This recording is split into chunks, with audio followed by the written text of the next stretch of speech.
Crossing the border.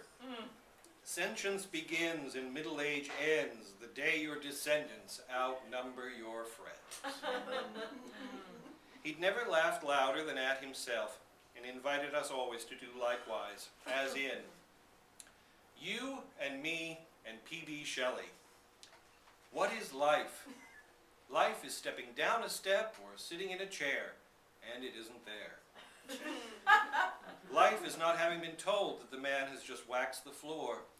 Life is pulling doors marked push and pushing doors marked pull and not noticing notices that say, please use other doors.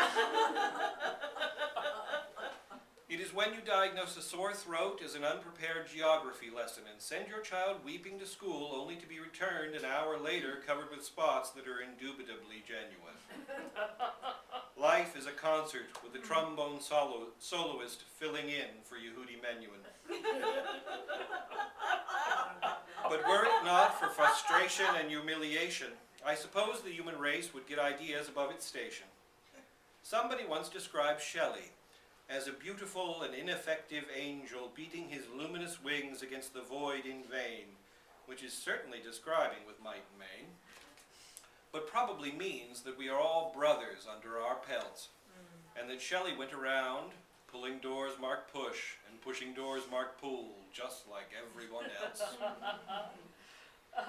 Nash's health, never good, continued troublesome throughout the final years of his all-too-brief life, and he died unexpectedly at just 68 in 1971.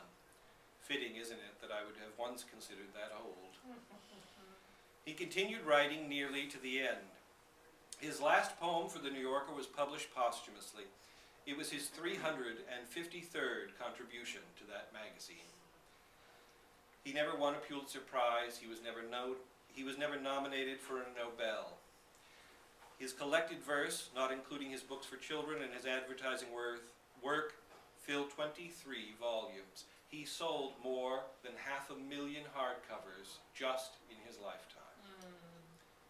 And to the end, he continued to write poems to his children, grandchildren, and always to the girl he wooed and won with letters and with laughs, his beloved. For Frances, April 12th, 1968. My wife will be an old lady, mischievous and flighty. Will shake her gold-headed cane in the face of God Almighty. She will be revered, be pampered, be boasted of, be adored and feared. She will love a surprise and a dry martini as well.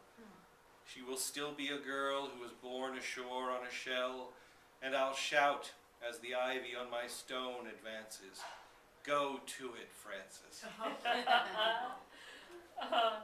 After her husband's death, Ogden's muse lived for another 20 years, still active politically and socially, still beautiful to the end, and surrounded by the children and grandchildren they both adored.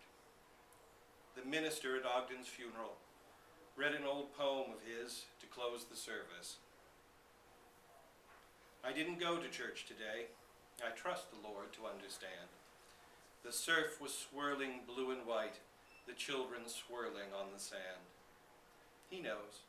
He knows how brief my stay, how brief this spell of summer weather. He knows when I am said and done, we'll have a plenty of time together. Here's hoping they will. I'll close with what for now is my favorite poem by Ogden Nash. It's called The Middle. When I remember bygone days, I think how evening follows morn. So many I loved were not yet dead. So many I loved were not yet born. Thank you all for coming.